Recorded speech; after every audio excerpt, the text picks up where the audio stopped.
I am currently recording from Southern California, and it has been really cold here. It was in the 50s yesterday and 60s on Monday. So I went from Palm Springs, where it was 110, 120 degrees, to needing snow weather. Dr. Elouise, I don't know if you're homebound today or where you are in the world. I am back in the Bay Area and enjoying it, although I'm back out on the road on Monday again. I have three more trips, and two of them are international, but then I'm going to be done traveling for the year. Home stretch. Home stretch, I know. Yeah. So last episode, we talked about, Dr. Elouise, you called it the Disneyland for procurement, which was sharing your experience with DPW. I did not attend DPW, was representing my company and team at the Sourcing Industry Group conference in Palm Springs. So figured maybe we'll do a debrief and I can talk through some of my learnings and feedback on the SIG Summit. I think that's great. I'm curious to hear how it was, and I have my own sort of watching it from afar. I have my own sort of opinions, but I'd like to let's start by you giving your recap and just sort of what you liked, what you didn't like, what could be improved.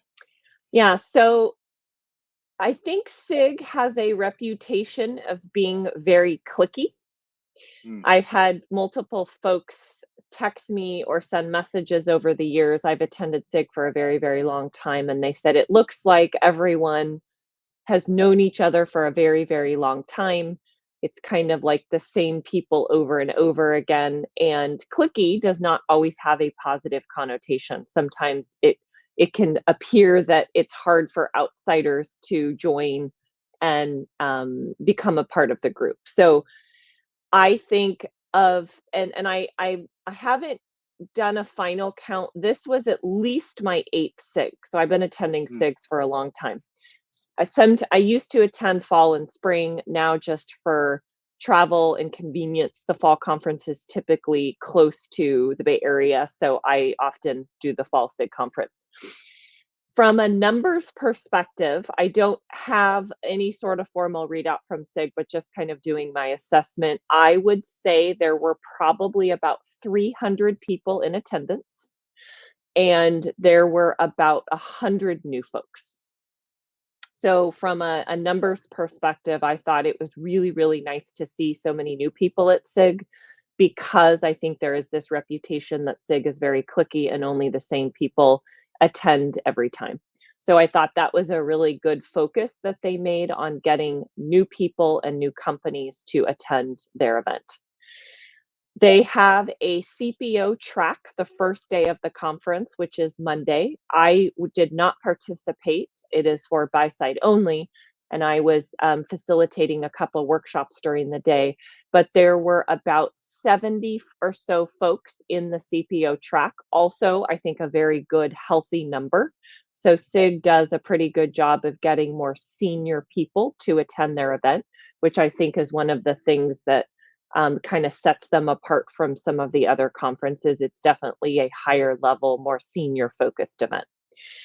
The structure was very different this time from a scheduling perspective. So formally, they kicked off the conference on Sunday night instead of Monday night. So they're kind of readjusting and trying some new scheduling. So a lot of folks came in on Sunday, and then they did kind of a happy hour kickoff, kind of intro reception on Sunday night, did a full day of scheduling Monday, a full day of scheduling Tuesday, and a full day of scheduling on Wednesday. It was freaking hot.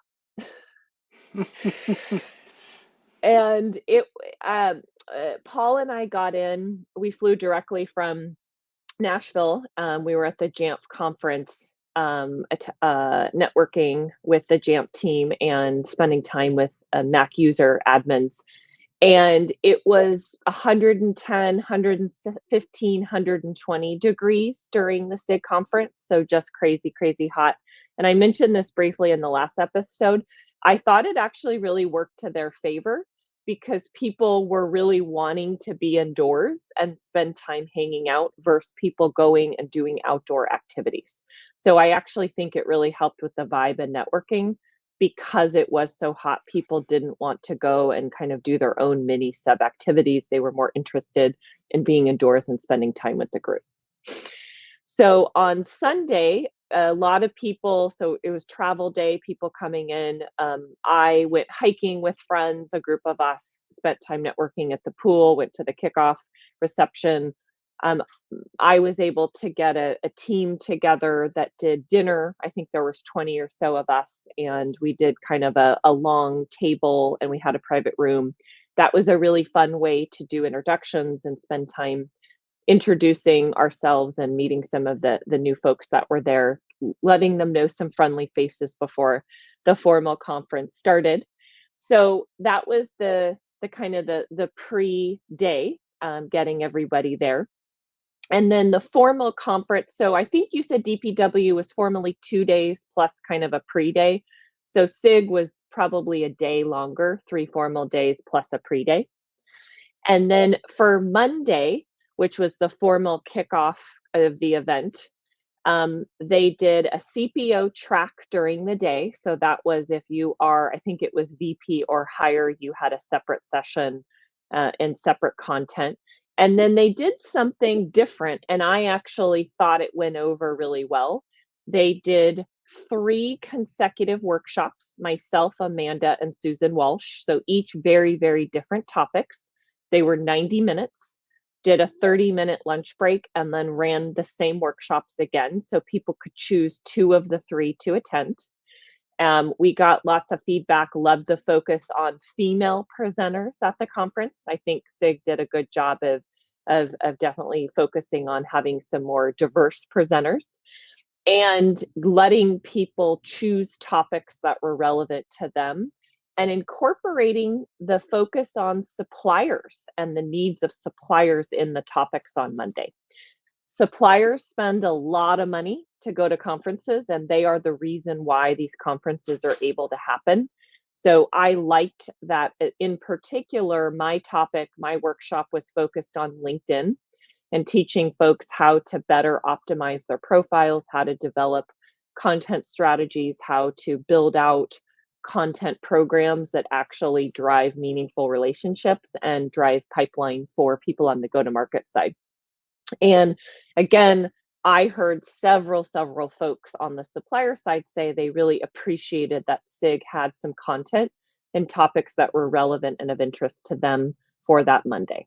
So that was the kind of the morning. Then there was a Joshua Tree activity for folks who were interested in going and exploring.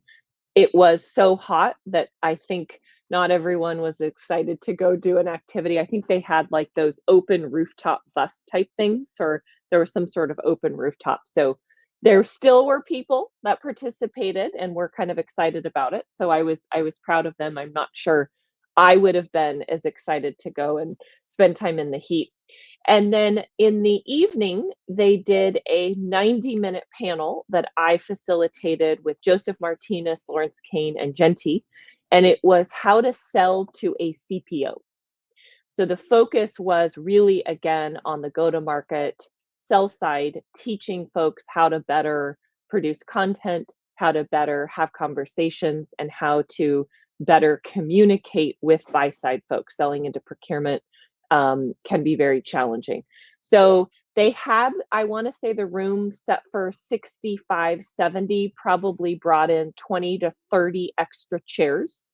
So I think the attendance was more than expected and ran the full 90 minutes. I broke the content into different segments. So we talked about virtual, we talked about in person, email, RFXs, and had time for the audience to engage and ask questions throughout. And I think people were very engaged. And I think that was an interesting strategy, again, to incorporate more of the sell side folks. And then they did buy side dinners. So some of the suppliers host dinners for specific buy side folks. The rest of us went out and hosted our own dinner and had a fun evening networking. So that was Monday. That's quite a lot already. That's just one day. So that was the first day. And again, different format. I liked the workshop style, more interactive, more hands-on, giving people more content to choose from. And I thought the how to sell to a CPO session content went over well. So overall, I feel like good feedback for day one. Day two was more of their formal traditional format, a couple keynotes throughout the day. So morning and lunch, and then sessions throughout the day. I think, and I'm not sure, did DPW, did they do parallel session tracks throughout the day? So there was Yeah. like, I don't know, three, four, five, and then you picked and choose. It's a little more streamlined than that, but there's different there are different things going on different places. So you have options, but it's not the traditional from 10 to 10:45. Yeah, There's this panel, this panel, this panel, this. It's you're in kind of different spaces in different like one might be the main stage, the other might be the startup pitch thing. got it. Well, actually, that's not right, but anyway, I got the wrong term. But anyway. Okay. So SIG is probably a little more traditional. They do formal keynotes in the main room, and then throughout the day, they have time blocked off where there's sessions running throughout. I feel that there were quite a few sessions, almost too many. And I think it was hard for folks to pick and choose because there were three, four sessions running in parallel throughout both of the days. So I know that SIG has to accommodate the sell side and making sure that there's opportunity to do enough sessions. But I feel like for the number of people, there may have been too many sessions running throughout. I also think they did a better job this time of making sure there was not any sort of sell pitching in any of the sessions. And there was a focus on making sure that subject matter experts and buy sides were involved in all of the sessions and presentations, which I think was a nice pivot. And they really kind of focused on having more relevant content that was focused on the buy side in those sessions. Rooms were 20, 30 people, I would say, kind of set up for each, for the course over the 2 days. And I will also say I think sessions were a little short. So there was a lot of sessions to choose from, and then the sessions were like 40, 45 minutes. And I don't necessarily think those were long enough in some cases for people to really cover all the content that they wanted to.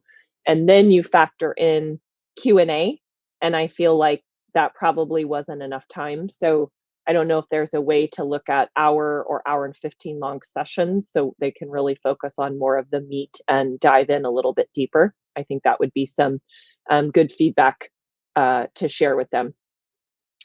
And then I don't know how DPW is because I've never attended, but I think SIG does an excellent job on having high quality food at their conferences. Hmm. And you may think, well, who cares? Like, that's it's just the food, but I think it matters a lot, especially when you have dietary needs like a vegan or vegetarian.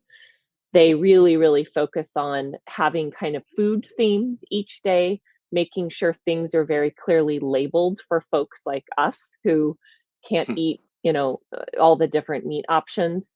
So I think from a conference perspective, again, I'm just conference food is not going to be as healthy as things that we have at home. But I think SIG really focuses on high quality and having more options for folks who have dietary needs. So that's just something that I've always noticed at their events, and I continue to see that here. And then evening of day two, which was Tuesday, so they're kind of the first formal day. They did something called their award ceremony, where people nominate. They have a selection committee, and then they do awards. This was on the rooftop. Total lucked out that it wasn't 115 in the evening, and the property did a good job of cooling down the floors with cement throughout the day. And while it was warm, I think they were very, very lucky that the temperature dropped quite a bit from the previous couple days. So before I jump into award ceremony, Dr. Elouise, I would like your just thoughts, feedback on award ceremonies at I conferences was in going general. to just interrupt you and just go like the moment I didn't know this, I didn't know they did the awards, or if I did, I forgot. But as soon as the awards came out of your mouth, my brain started like smoking. I hate awards because they're all pay to play. I was gonna be more diplomatic, but um, I mean,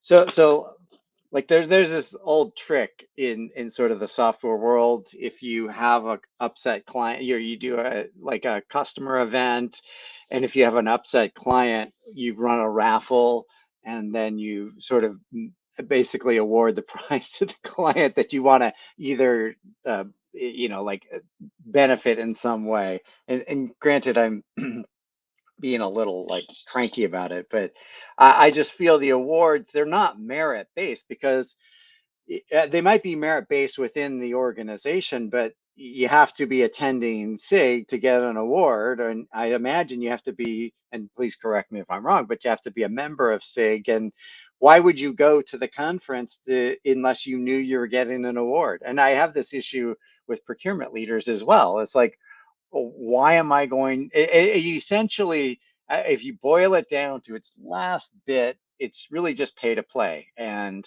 that just irritates me. So my concern with awards is similar to yours in that I think there's a perception, whether or not they are, that it is pay to play. And it's hard for folks in the audience to know and discern because we're so programmed and used to the companies that write the big checks to organizations winning the awards. So, right off the bat, I also am not the biggest fan of award ceremonies for that reason. Now, I'm not saying that is how SIG is. I'm not involved in the planning of their awards, and I was not on the selection committee. So, but I'm saying there's a perception in the audience and there's a perception from attendees at any award ceremony really that Yeah, that's how it's structured. right. And by The the way, I want to clarify that I was not picking on SIG. I was just Yeah, using that. Like anytime anybody like awards comes across my LinkedIn feed, I'm like steam is coming out of my ears. yeah.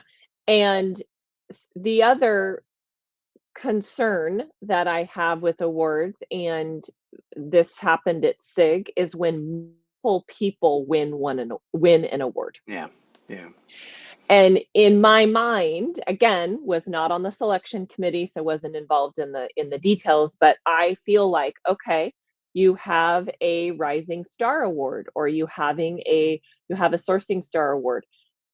Great, you have a ton of applicants, but if you award it to 3 or 4 or 5 people, does the yep. award really have the same meaning versus picking the one person that was the absolute rock star that stood out?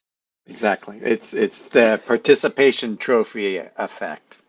And if you have a ton of applicants and you have 3 strong contenders, have another selection criteria.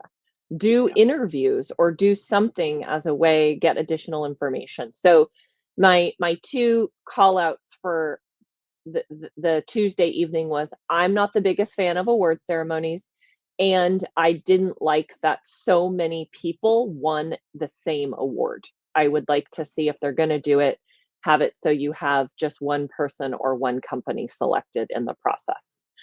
Uh, I also think awards can be dragged on and take a really long time, Oh and they my become God. kind of a snooze fest in the audience, and you're just absolutely losing people. I will say, I think SIG did a good job previously. I think their awards were way too long. It was like a whole 3-hour production. They did them in fast mode this time. So it was like they had the voice of God on the speakers, kind of doing the emceeing, and it was quick, quick, quick, quick, quick. So I thought that was actually positive, that it did move so quickly. But think about for all conference organizers or folks who are doing events, is there something, a way that you can do something else that's still impactful other than awards, or is there some sort of unique creative twist E- that you can incorporate? Even my current Carney, like we have awards at our gatherings, and it's so dreadful because you have teams of like 15, 20 people that all have to come up and get their award. And, there's a bias there's a human bias in how it's just like, I just can't even with the awards. Anyway, all right, day 2 or 3, whatever, I've So lost day track. so now we're on formal day 3, which was Wednesday. Again, full day format. There was, unfortunately, because of the storm Milton, definitely some folks had to leave early. So I did notice lighter attendance on Wednesday, partially because I know some folks can't be out that many days, but I know that Yeah, there that one. were Yeah. I folks was going to ask you attending. about that. Like when you said 3 days, like, oh, wow. Yeah, so 3 days is, I think they're kind of testing out and trying do 2.5 days work, 2 days plus an evening event. This was more of the trying 3 full days, but doing a different format on day 1 with the workshop style and the CPO. So I think they're kinda testing and trying out some different formats. Uh, But definitely lighter attendance on Wednesday. all right, so let me ask the million-dollar question. On After Monday, did the CPO stick around to Tuesday and Wednesday? From what I saw, they stuck around Tuesday, not as much on Wednesday. Okay, so yeah, So it was more of a 2-day thing, Monday, Tuesday, either flying out Tuesday night or early Wednesday morning. But I would say definitely lighter attendance across the board on all titles on Wednesday. yeah, okay. And then so Wednesday, again, traditional format, early breakfast, keynote, breakout sessions throughout. They did have, and I'm trying to remember his name. Let me see if I can um, find it in my app really quick. They had, so I do like, I am a fan of folks bringing in a non-procurement speaker to talk about something else. I think it's relevant to know what's going on in the world, not just all procurement topics. So they Yeah, did have, yeah, DPW does that. They do a great job, and actually, you'll see a number of non-procurement speakers. I can't remember all the people's names because I'm getting old, but even last year in 2023, they had Gunter. I don't even know Gunter's last name, but he was at the time the uh, head mechanic or chief somebody or another. I'm butchering this, but he spoke with Graphite and or Conrad, a friend of the show. Anyway, so he because he's on the Formula One, he ran a team, one of the teams in Formula One, and so having Gunter really brought a huge buzz to the proceedings, and it had nothing to do with procurement. Um, but yeah, but actually, I give the DPW folks credit because they bring in a number of speakers that are not just procurement.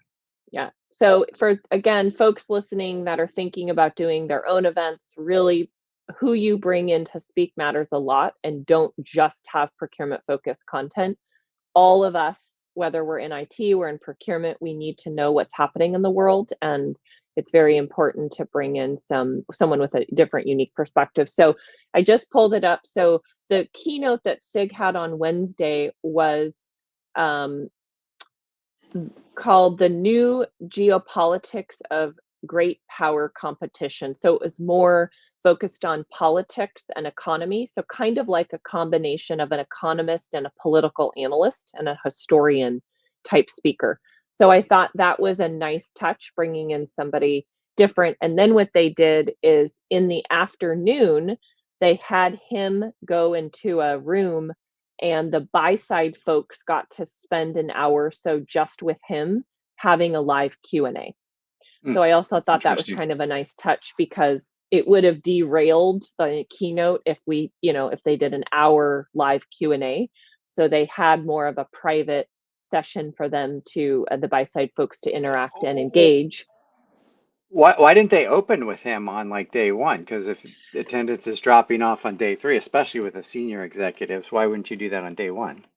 I assume the strategy was to try to get people to stay and stack the last day with kind of a draw speaker. Now, I'm not sure how well that worked, but that was my assumption as to why that was done. Hmm, interesting.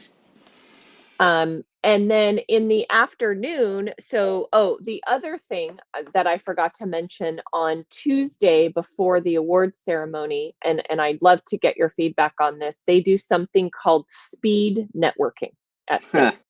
Yeah. So it's an hour and 15 minutes. It's in a rectangle shape. The buy side sit in the middle and the sell side sit on the outside. And every 3 minutes, us on the sell side rotate to the right.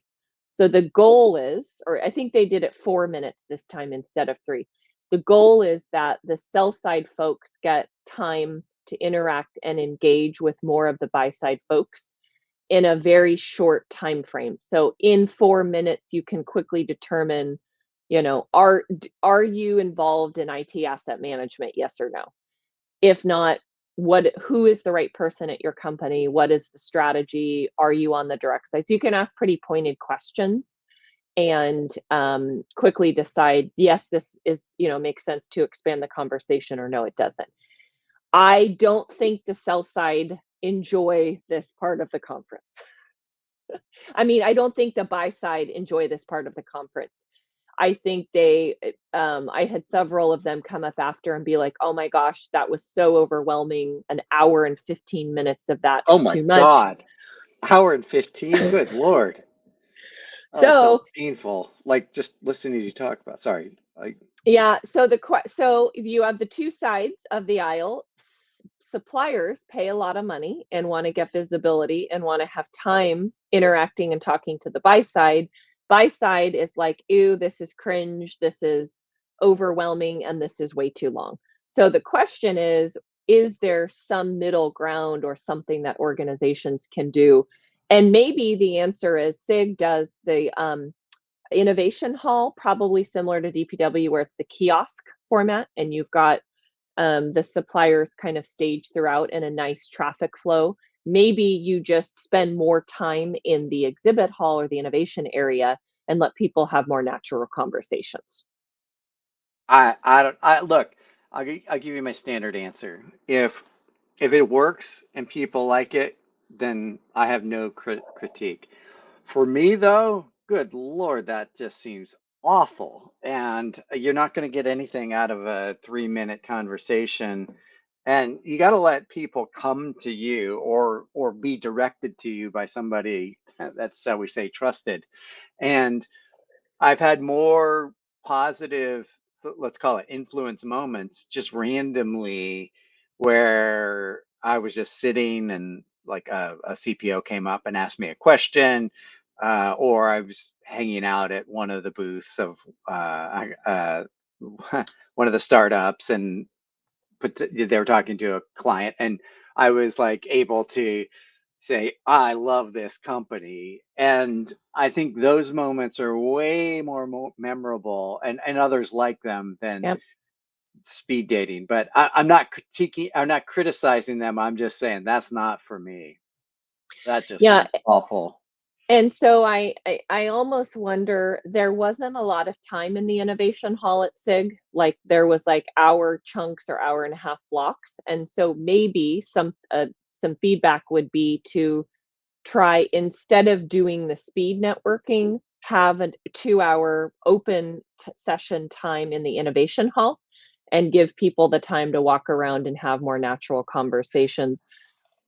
Okay, so this is a little bit like, this is interesting because at DPW all the food is in the expo hall. So if you're not in a session, you naturally gravitate to the expo halls, and and that's great. And actually, I didn't eat the food because I tend not to eat food at conferences because I'm too busy talking, or I like to get out and just go explore. But they have great, so I can't speak to the food, but the beverages are amazing. And when you walk into each expo hall, there's a huge bar for juices and coffees and lattes, and there's something so anchoring about it that I love it. And then you'll have popcorn machines, and uh, I think it was Zip.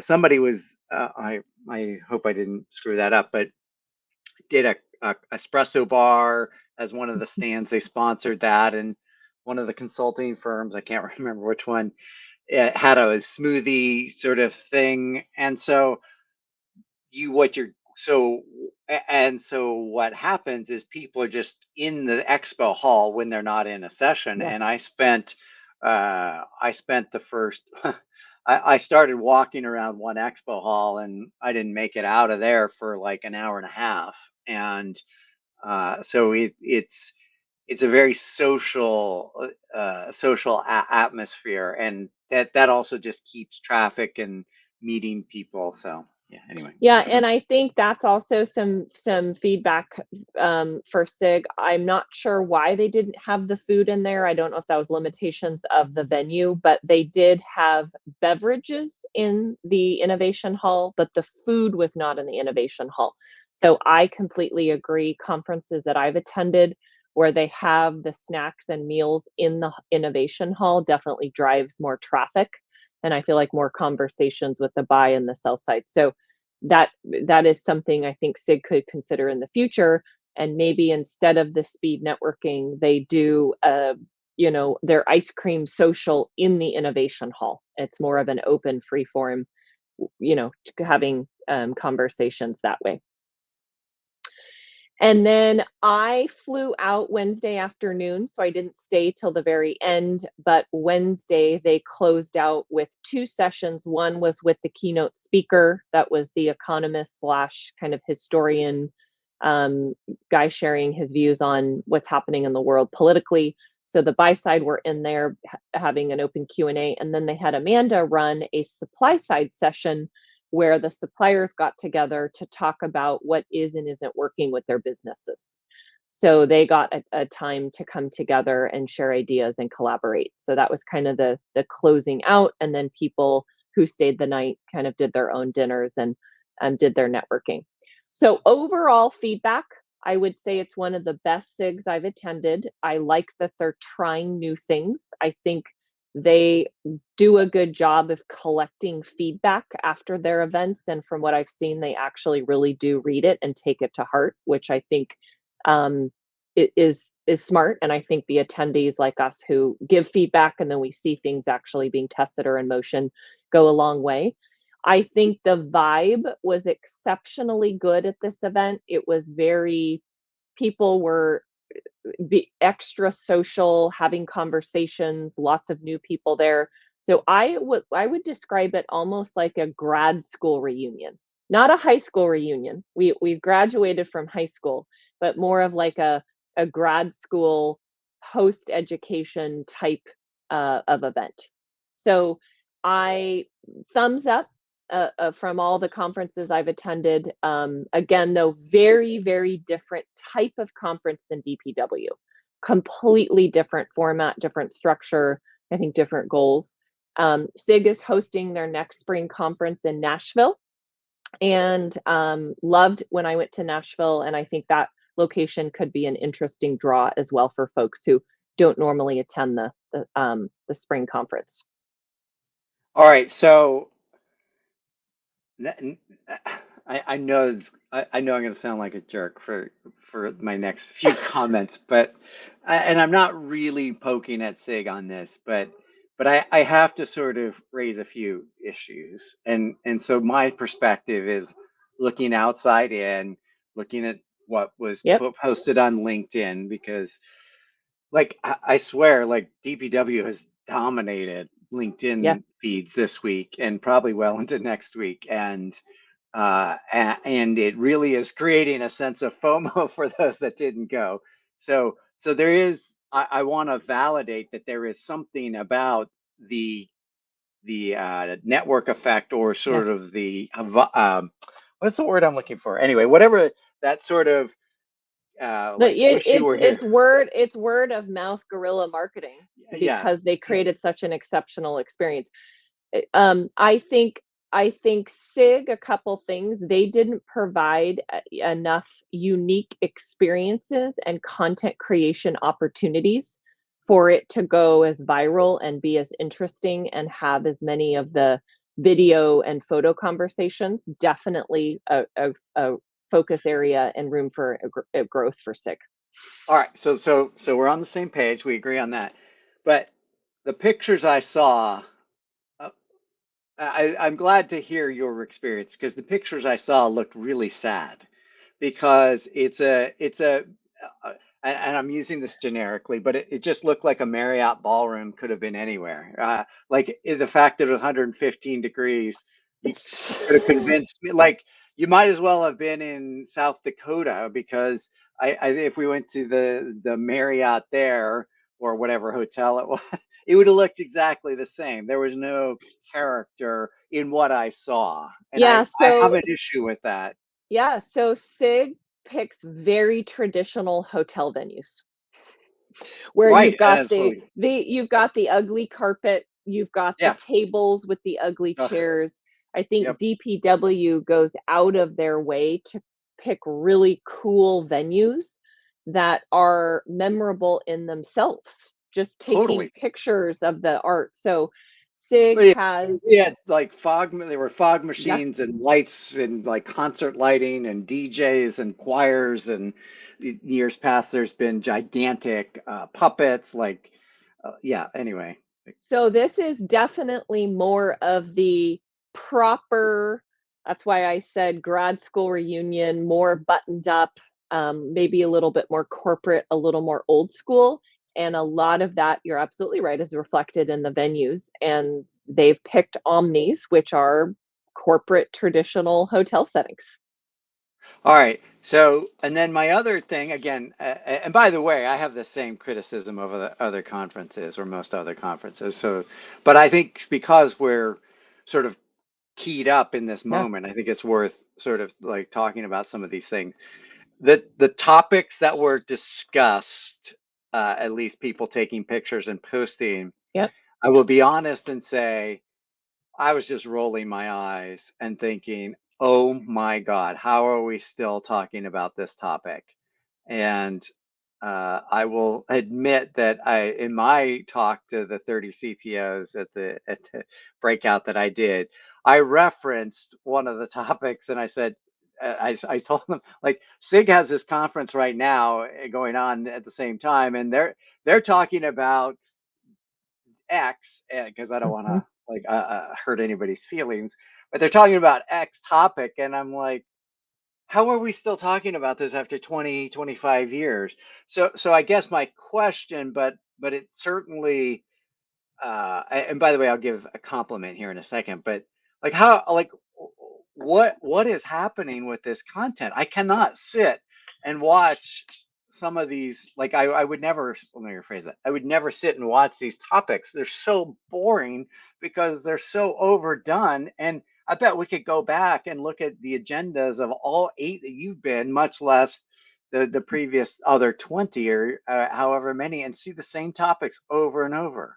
Like So this is like, sorry, huge props to Mateus because he curates the hell out of the DPW and will not let anybody on stage that is just presenting the same material from years ago or at other conferences. Sorry. Okay. So I Hot think button. one of the things that most conferences in the US struggle with from a procurement perspective is the content is heavily supplier driven.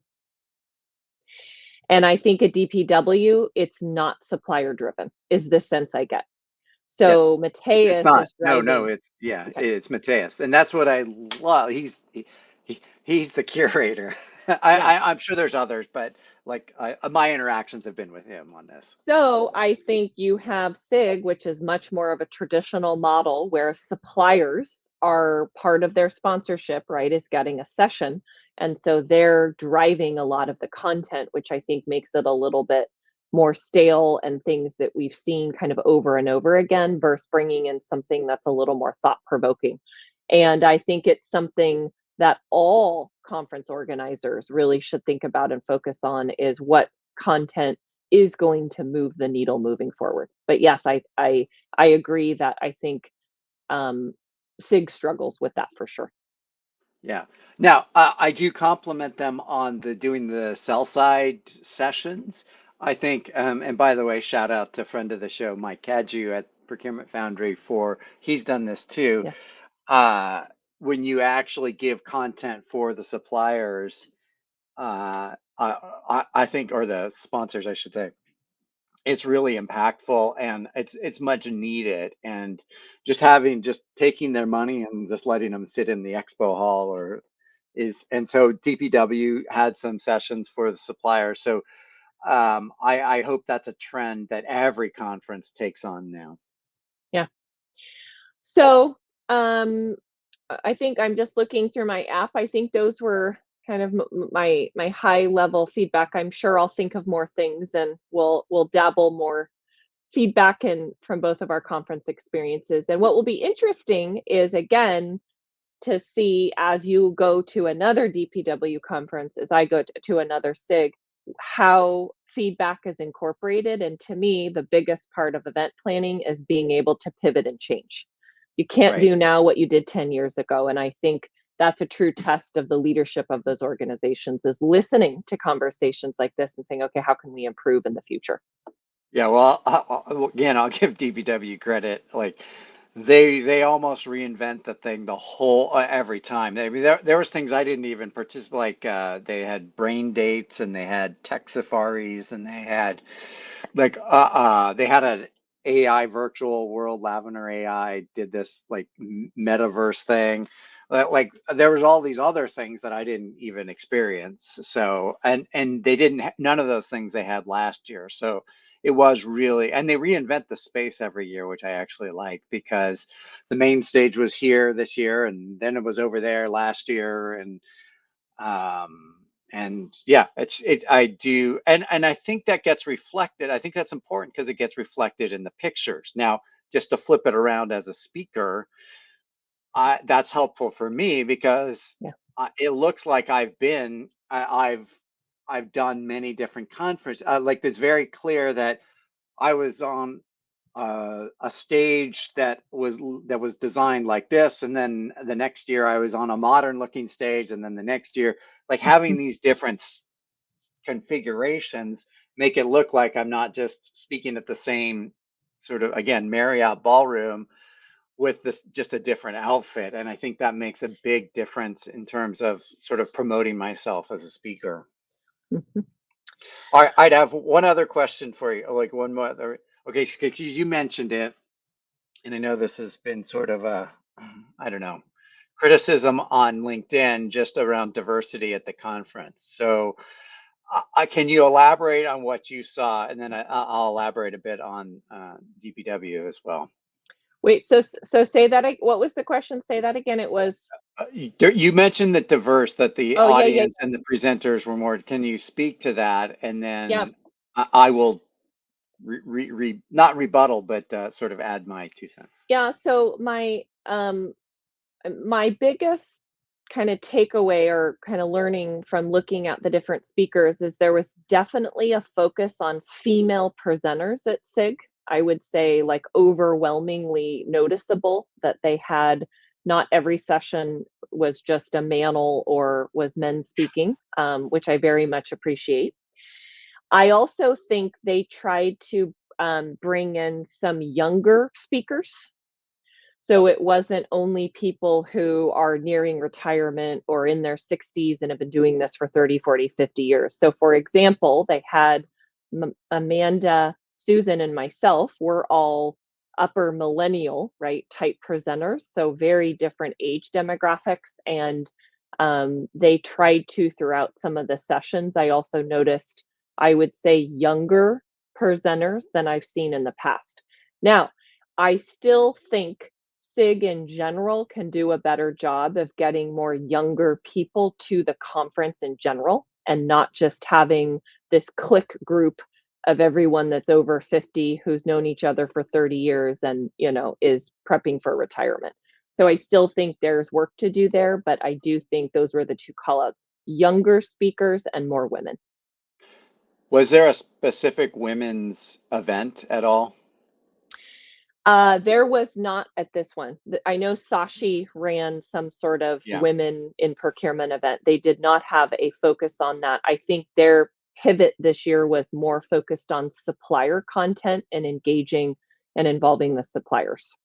Yeah, because DPW had, well, I will say there was quite a number of diverse speakers, and they did a good job of, well, there's not, yeah, there were no manels. I love that term. I just had to say that. And again, this gets back to the curation that Mateus does, and so it was much more diverse, and yes, like, and good for the profession that there was tons of young people.